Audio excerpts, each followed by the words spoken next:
Welcome learners to the United का कह रहा यूट्यूब चैनल अगेन। तो लर्नर्स आज हम एक और सिंटेक्स एक्सप्लेन करने वाले हैं आपको एक्सेल का, जो कि बहुत ज़्यादा इंपॉर्टेंट है, विच इज मैक्स। तो मैक्स एक ऐसी सिंटेक्स है जो कंपनी में काफ़ी यूज किया जाता है। तो मैक्स बनने के पीछे लॉजिक्स क्या है, चलिए पहले वो डिस्कस कर लेते हैं।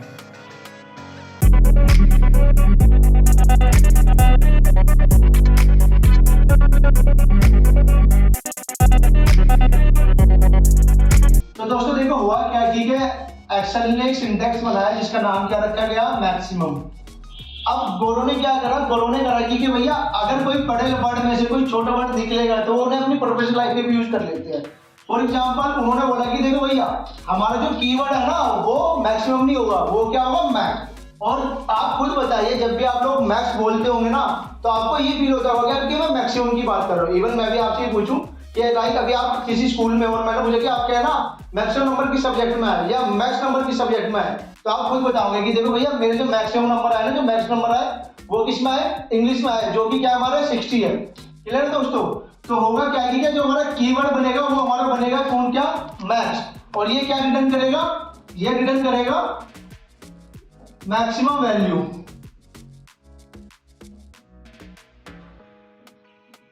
From the list of values.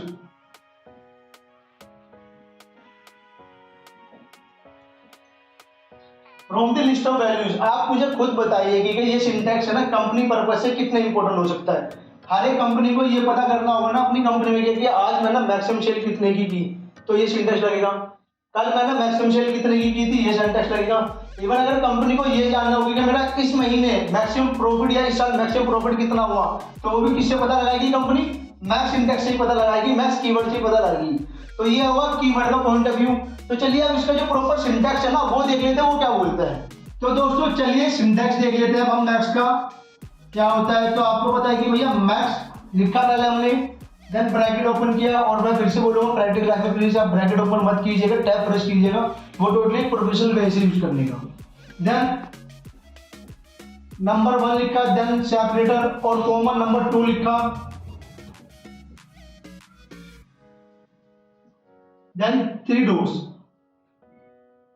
अब आपको मैंने लास्ट क्लास में एक चीज सिखाई थी कि जब भी हम बात करते हैं सिंटैक्स की, किसकी, सिंटैक्स की, तो हमारे पास क्या होते हैं, उसके दो पार्ट हो जाते हैं। जो पहला पार्ट होता है वो कीवर्ड होता है जो कि हमें ये बताता है व्हाट टू डू, और जो सेकंड पार्ट होता है वो कौन सा होता है, पैरामीटर होता है जो कि हमें ये बताता है हाउ टू डू, काम करना कैसे है। तो आप खुद बताइए कि इसमें पहला पार्ट कौन सा, ये वाला पार्ट कौन सा, जो ब्रैकेट से पहले है ये वाला पार्ट क्या है, कीवर्ड, क्योंकि हमें मैक्स बता रहा है काम करना क्या है, काम में क्या करना, मैक्सिमम वैल्यू निकालनी है। क्लियर है दोस्तों। तो मैक्स हमारा हो गया कीवर्ड जो कि हमें बता रहा है व्हाट टू डू, हिंदी में बोलेंगे काम करना क्या है। ठीक है। और जो ब्रैकेट ओपन और ब्रैकेट क्लोज के बीच में जो सेक्शन है इसे क्या बोलते हैं हम, फटाफट बताओ, राइट, पैरामीटर्स। क्या बोलते हैं, पैरामीटर्स। और पैरामीटर्स का काम क्या होता है, पैरामीटर्स हमें ये बताता है हाउ टू डू, काम करना कैसे है। तो लिख देते हैं पैरामीटर्स ही हमें बता रहे हैं हाउ टू डू, काम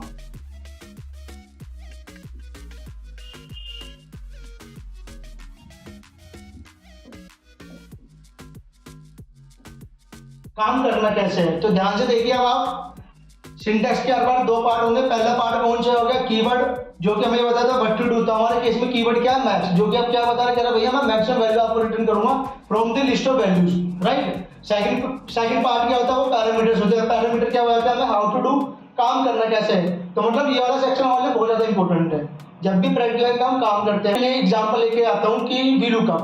जब भी आप किसी इंटरव्यू में जाते हैं सामने वाला पूछता है do you know what is VLOOKUP, तो बंदा बोल देता है, कोई भी इंटरव्यू जो भी इंटरव्यू देना आता है, sir VLOOKUP means vertical lookup, और उसे लगता है उसका काम खत्म। नहीं, कीवर्ड ने तो बताया था वर्टिकल लुकअप से काम करना क्या है, बट जो इंटरव्यूअर होता है ना उन्हें ये बताना होता है हमें कि पैरामीटर का एक्चुअल में काम क्या है, क्योंकि पैरामीटर ही क्या करते हैं, काम निकाल के देते हैं। तो चलिए अब क्या करते हैं दोस्तों, इसका अगला केस देख लेते हैं, अगला पार्ट देख लेते हैं जिसमें मैं आपको इसके केस बताने वाला हूँ कि कितने केस बनने वाले हैं। तो दोस्तों अब हम क्या करने वाले हैं, इसका पहला केस देखने वाले हैं। बट पहले केस से पहले ना आपको एक चीज और इंपॉर्टेंट बता देता हूँ मैं, वो ये वाला पार्ट है। तो आप देख सकते हो कि जो नंबर 1 है ना वो विदाउट स्क्वायर ब्रैकेट है, बट जो नंबर 2 है वो विद स्क्वायर ब्रैकेट है। तो अब होता क्या है कि जो नंबर 1 है ना उसे हम रिक्वायर्ड पैरामीटर बोलते हैं, और जो नंबर 2 है और उसके बाद जितने भी हैं उन्हें हम ऑप्शनल पैरामीटर बोलते हैं। मीन्स जो मेरा नंबर 1 पैरामीटर है ये रिक्वायर्ड है, नंबर 2 भी मेरा ऑप्शनल है, और जो मेरा ये है 3 डॉट्स जो कि Pn है मीन्स इंफिनिटी है। लाइक हम जो ऐड कर सकते हैं ना,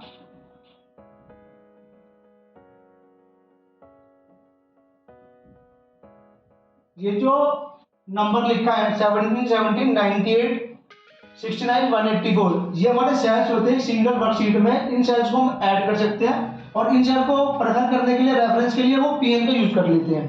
ठीक है दोस्तों, तो अब रिक्वायर्ड और ऑप्शनल फर्क क्या है? तो दोस्तों रिक्वायर्ड पैरामीटर और ऑप्शनल पैरामीटर को समझने के लिए हम एग्जांपल देख लेते हैं पहले।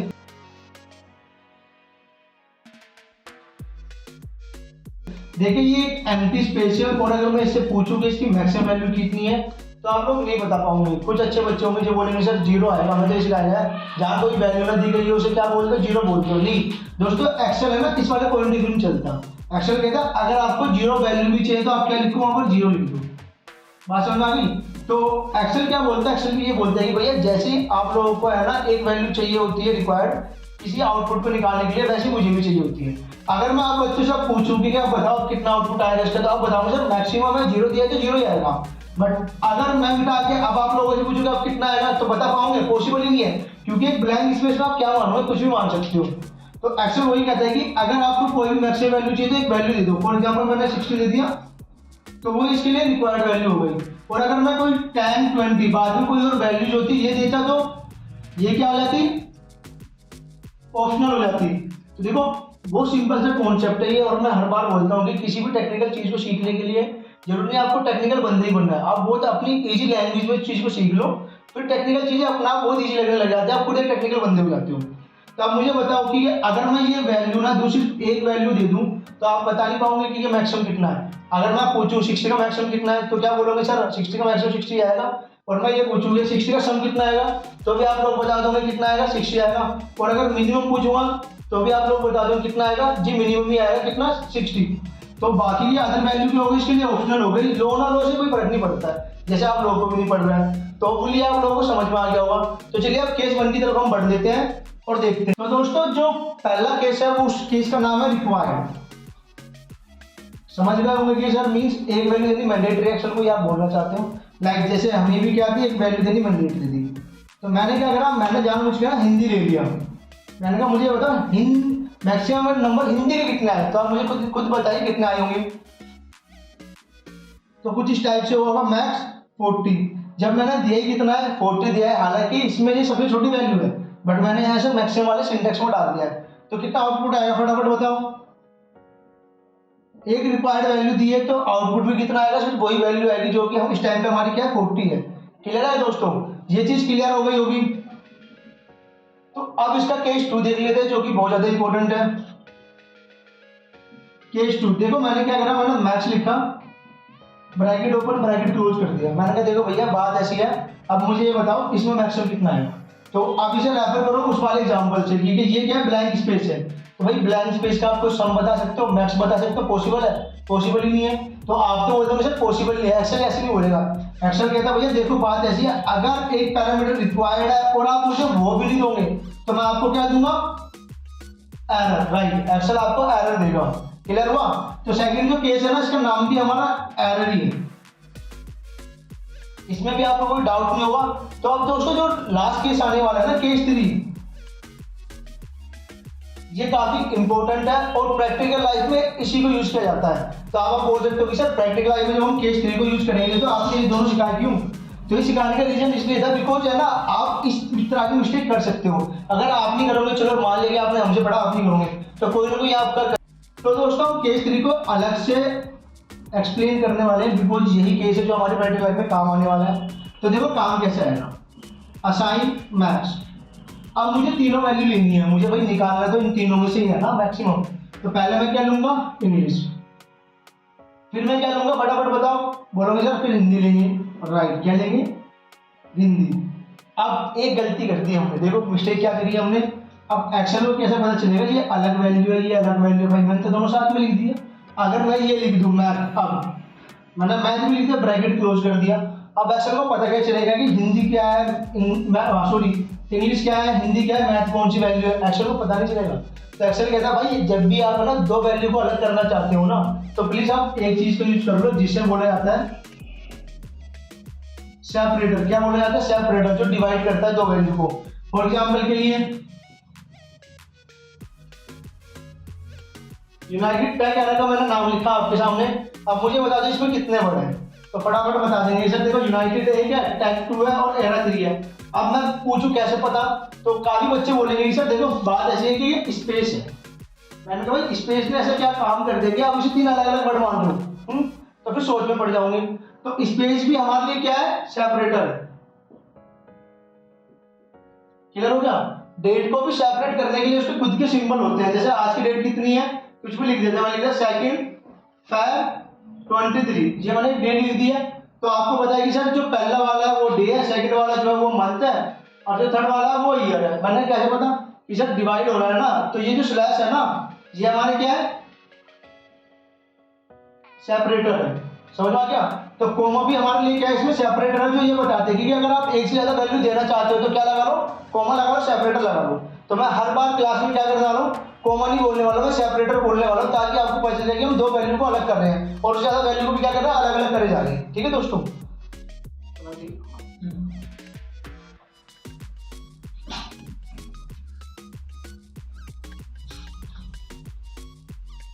तो देखो करने क्या वाले हम, पहले हम इंग्लिश की वैल्यू लेंगे, देन सेकंड जो वैल्यू लेंगे मुझे हिंदी, उससे पहले क्या लगाएंगे? सेपरेटर लगाएंगे, हिंदी की वैल्यू लेंगे। ठीक है? अब मुझे थर्ड वैल्यू लेंगे तो फिर मैं क्या लगाऊंगा? सेपरेटर लगा के मैथ की वैल्यू ले लूंगा। बात आ गई समझ में? अब आप पूछ सकते हो कि सर ठीक है केस समझ में आ गया, सेपरेटर क्यों लगता है ये भी समझ में आ गया, बट इस केस का नाम क्या है वो तो बता दो। तो चलो वो ही बता देता हूं। इस केस को हम आर्गुमेंट बोलते हैं। क्या बोलते हैं? आर्गुमेंट्स बोलते हैं। अब आप एक चीज याद रखिएगा कि देयर आर, मतलब बोलूं तो आपको एक सुई की नोक जितना फर्क होता है पैरामीटर और आर्गुमेंट में। फॉर एग्जांपल जो ये अभी ये वाला सेक्शन हमें दिख रहा है ना, जो हमारा सिंटैक्स है, इसमें पैरामीटर बोला जाता है, जो कि मैंने आप लोगों को बताया है। बट जैसे आप इस पैरामीटर में वैल्यू डालना स्टार्ट करते हो ना, तो 2000 आर्गुमेंट्स, उन्हें हम आर्गुमेंट्स बोलते हैं। ये बहुत हल्का डिफरेंस है। और मैं कुछ एग्जांपल भी लेता हूँ। मैं भी क्या कर रहा हूँ, एक स्कूल की मार्कशीट रेडी कर रहा हूँ, तो मैंने अपने आर्गुमेंट इंग्लिश हिंदी मैथ रख दिया है। हो सकता है कि आप किसी कंपनी में काम कर रहे हो, उनका सेलिंग जो है वो ये लिखा जाता है कि आज हमारे पूरे डे में सेल कितनी हुई है, पूरे महीने में सेल कितनी हुई है, तो वो डे 1 डे 2 डे 3 की सेल रखेंगे, सॉरी मैक्सिमम निकालेंगे डे 1 डे 2 डे 3 का। तो उनके लिए वो जो सेलिंग वाला डेटा है ना, वो उनके लिए आर्गुमेंट हो जाएगा। और अगर किसी कंपनी को ये देखना होगी कि भैया पूरे हफ्ते में हमने मैक्सिमम प्रॉफिट कितना क्या है, तो वो क्या करेंगे, वो भी डे 1 डे 2 का मैक्सिमम प्रॉफिट रख लेंगे, मतलब प्रॉफिट रख लेंगे और उसमें क्या निकाल लेंगे? अपना मैक्सिमम प्रॉफिट निकाल लेंगे। तो उनके लिए वो क्या आ जाएगा? आर्गुमेंट हो जाएगा। तो इसलिए है ना पैरामीटर इन चीजों को बोला जाता है जो ये है। और जैसे ही आप लोग उसमें वैल्यू इंसर्ट कर देते हो उसे क्या बोला जाता है? आर्गुमेंट बोला जाता है। होपफुली आपको चीज क्लियर हो गई होगी।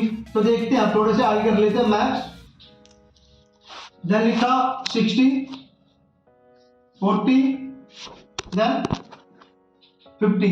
तो मुझे बताओ तीनों में से मैक्सिमम वैल्यू कितनी है? फटाफट। राइट, तीनों में जो मैक्सिमम वैल्यू है ना वो 60 है, तो आउटपुट क्या आएगा? 60 आएगा। अब कुछ स्टूडेंट को डाउट होगा कि सर देखो बात ऐसी है कि हम है ना आंखों से देख के पता लगा सकते हैं कि 60 ये है, मतलब मैक्सिमम वैल्यू 60 है, मिनिमम वैल्यू 40 है और सबका सम 150 आएगा, 150 आएगा, ये हम पता लगा पाएंगे। तो हम इतना ये जो तामझाम हमने किया हुआ, ये जो इतना बड़ा रायता हमने फैला दिया, इसका क्या काम? तो एक बात याद रखिएगा कि कंपनी में आपको है ना कोई ये छोटा मोटा डेटा नहीं मिलेगा, कंपनी में आपको मिलेगा बहुत बड़ा डेटा। 1000 बंदों का डेटा हो सकता है, 2000 का हो सकता है, यू नेवर नो। तो उस टाइम पे ना हमारे ये सिंटैक्स ये वाला पार्ट ही काम आता है। तो इसे ढंग से समझ लेना। और अगर आपका कोई भी डाउट है इससे रिलेटेड तो आप हमारे कमेंट सेक्शन में कमेंट कर सकते हो, हमें व्हाट्सएप कर सकते हो।